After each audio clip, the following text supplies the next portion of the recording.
Hi everyone, my name is Rakhi Krishna and I'm an offer holder at King's College London for MSc Medical Affairs. I recently traveled to London once that India has been moved to the Amber List, and I wanted to share how was my experience and some of the things that I kept handy, few things that I managed to do in India itself that was actually helpful. So let's get started. I was joined by my husband in the same dependent visa, student dependent visa, and so wherever I refer we, it is to me and my husband. So once we got our visas, we booked our tickets for 18th of August from Air India. So after booking that, we went into the next step, that is to find the test kits. We logged into the government.uk website and we found that there were so many providers for the test kit. We actually chose the provider called Kurix, Kurix. I will be providing the link down below and you can log in and you can find some amazing offers. So they were providing us the day 2 and day 8 test kit for somewhere around like £85. We chose that and it had to be delivered to our place of stay and accommodation. We had chosen a private accommodation near East Ham, so it got delivered here. And also we chose for the self testing swab. After we confirmed the payment receipt was sent to our mail. We started and kept it. The second mail was sent with the reference number. So this reference number had to be kept safe because that needs to be added to your passenger locator form. After booking the test kit, what we did next was just like before the traveling of 72 hours before you travel, you have to take your RT-PCR test. So we were traveling on 18th morning, like somewhere around 6 a.m. We did our test somewhere around like by 16th 9 a.m. or something. So we got a result by 17th morning. So we had that 72 hours with us, and so likewise you can plan with my dates as reference. I just gave you that. So it has to be done like 72 hours before you travel, and make sure that you take it in the ICMR approved labs only. So that is very important, and you need to get the hard copies of the result as well. Next thing that you need to do is before you travel, 48 hours before you travel, you have to fill in the passenger locator form.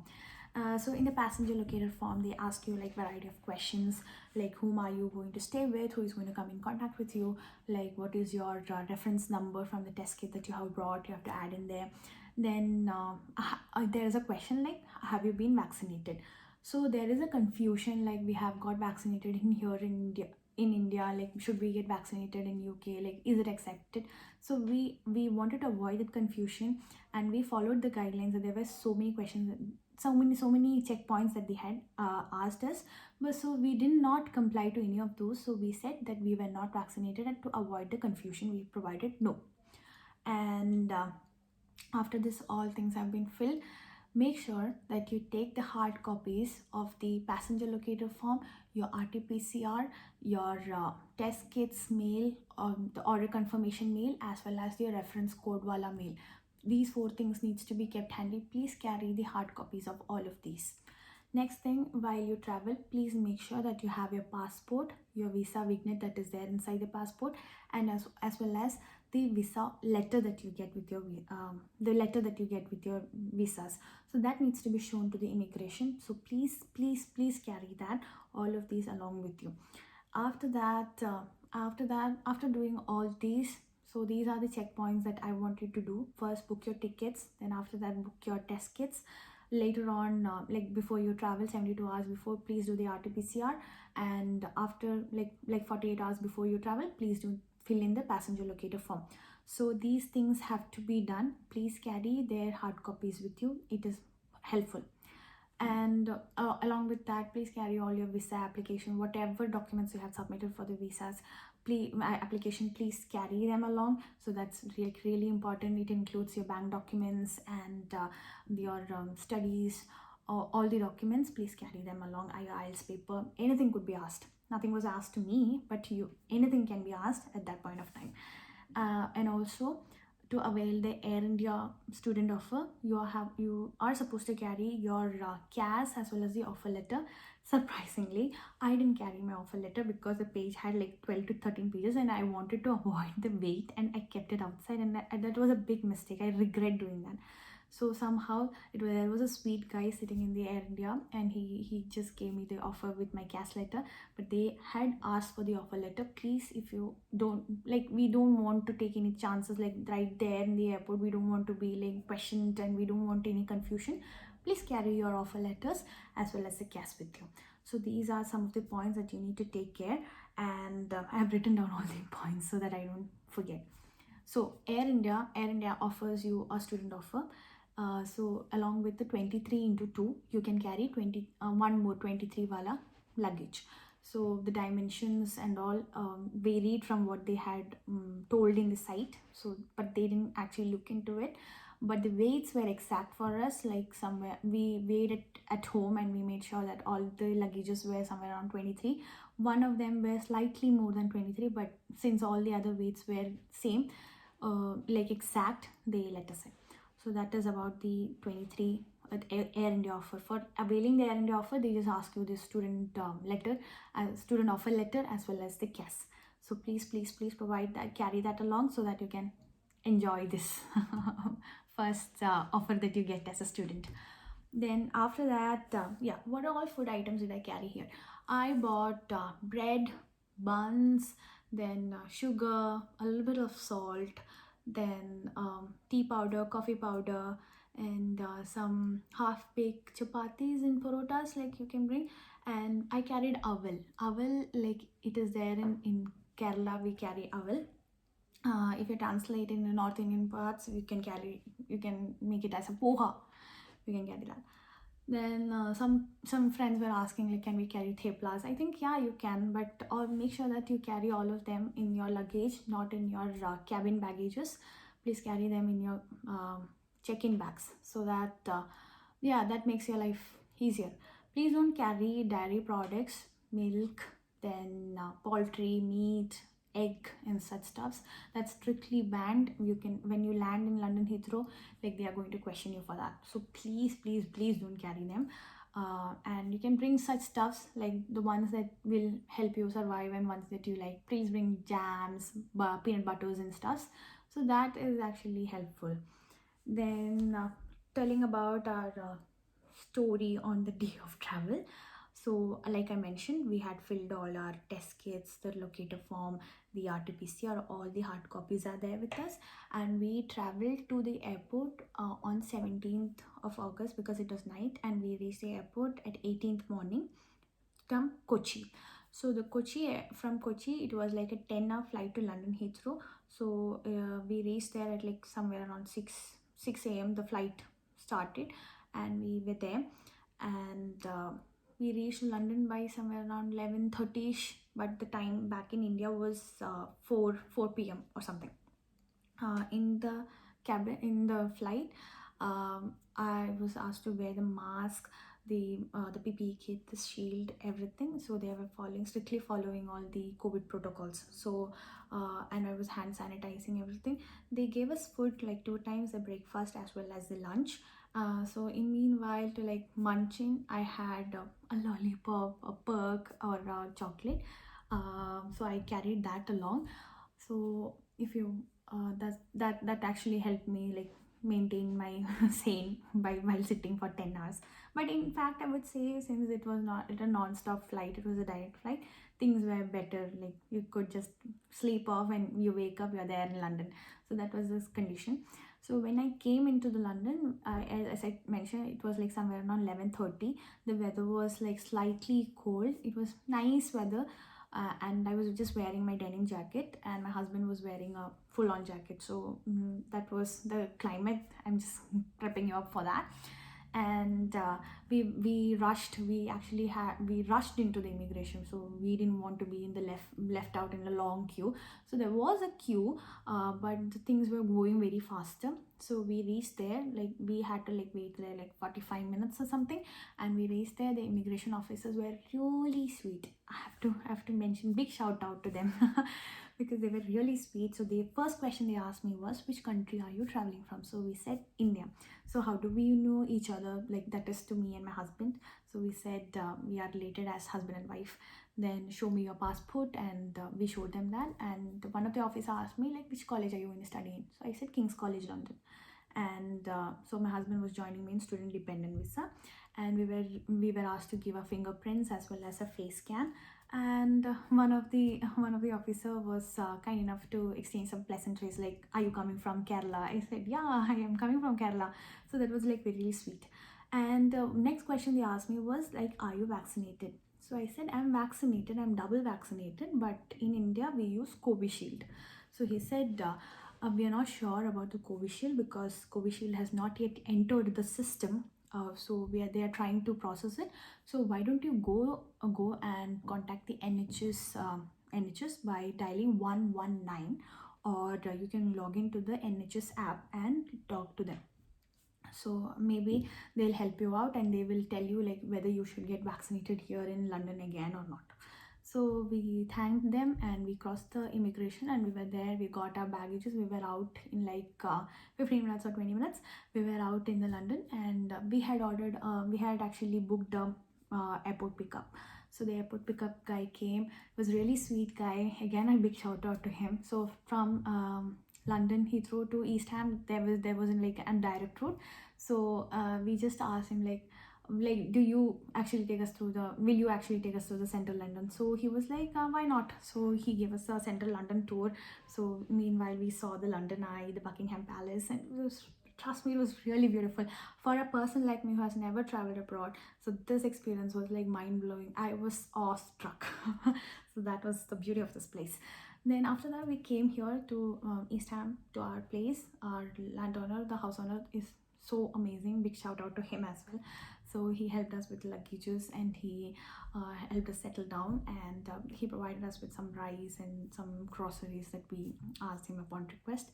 So that's about the traveling part to London.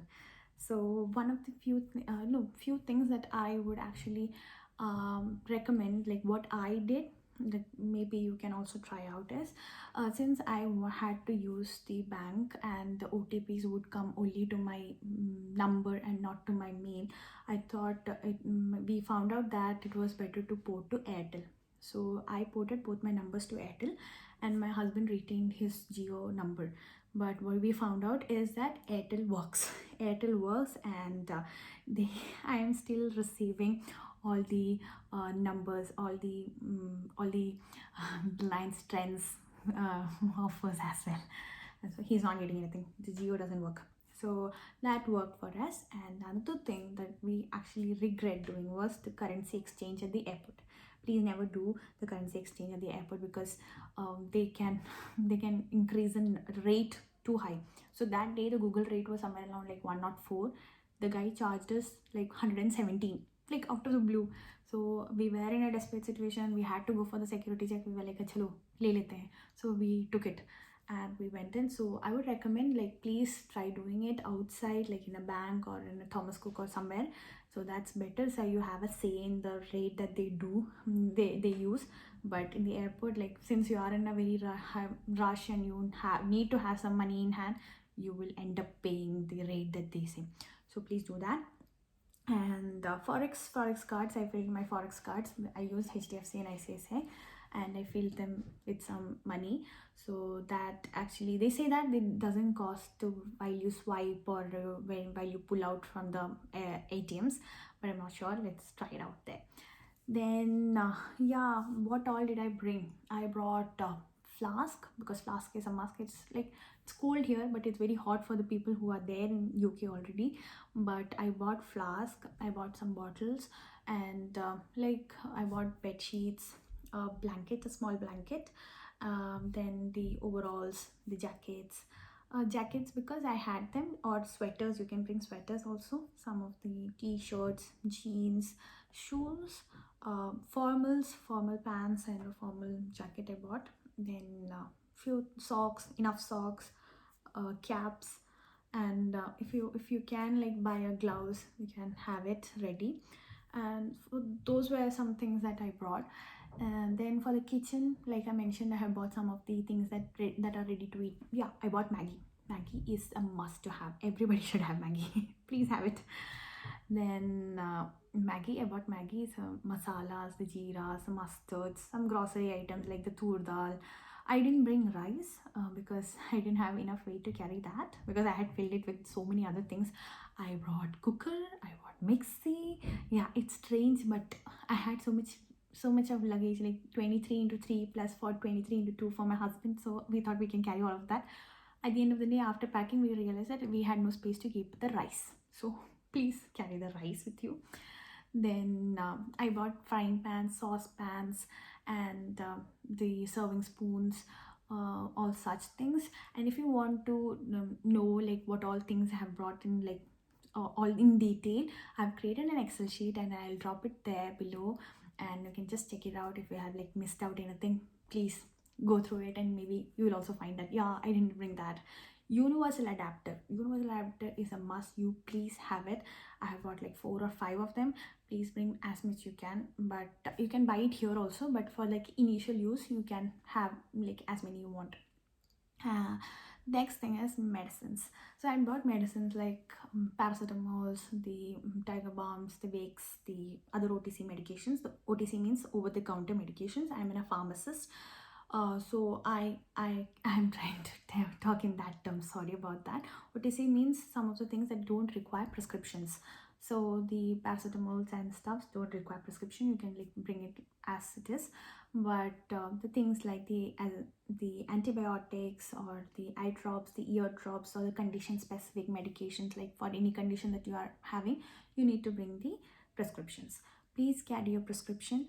Please take the bills as well. As bills as well as the prescription for the medicines is very very very important.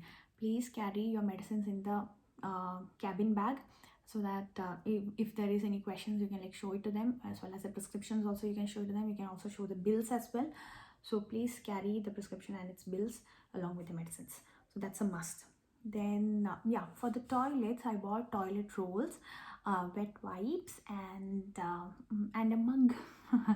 So I didn't know what exactly works. I had done my research, but for the initial days I would say that wet wipes actually worked along with the toilet rolls. So but as the time passes, I think I'm going to get used to the normal tissues. But here the wet wipes actually worked for me.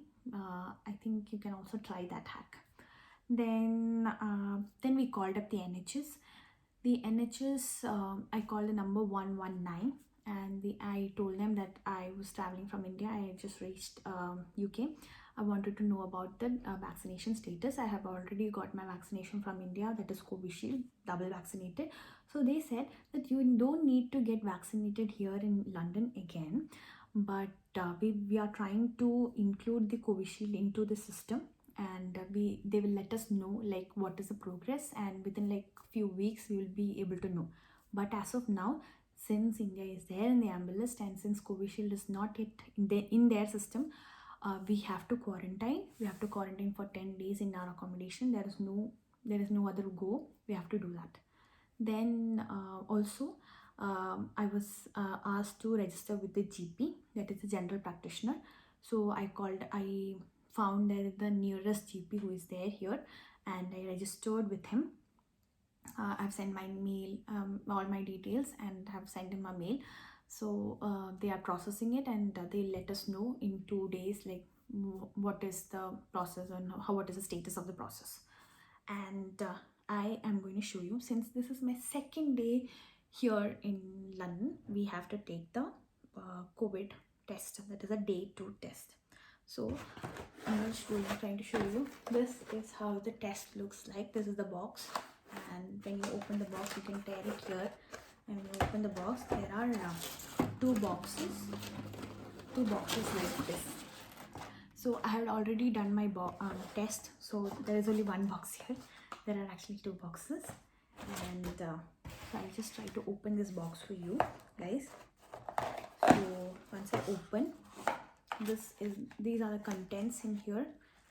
So this is a biohazard bag in which you have to seal and send it to them. This is the bottle where you have to collect this the swab.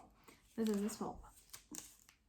So there is only one single swab. You have to take your tonsils as well as a nasopharyngeal.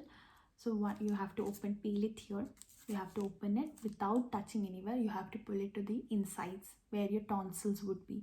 If your tonsils are removed, try figuring out where it would be, and you have to pull it inside. Do not touch your teeth, your gum or tongue while doing this.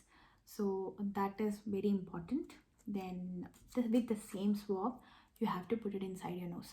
Tilt your nose to like 40-45 degrees and pull it straight inside until you feel a resistance, like you can no more go. Pull it outside. Please do not touch your face, the parts of your nose while doing this. And after this is done, you have to pull this whole thing into this bottle. Here, when you pull into this bottle, there is an option to break it right here. Once it is inside, try breaking it.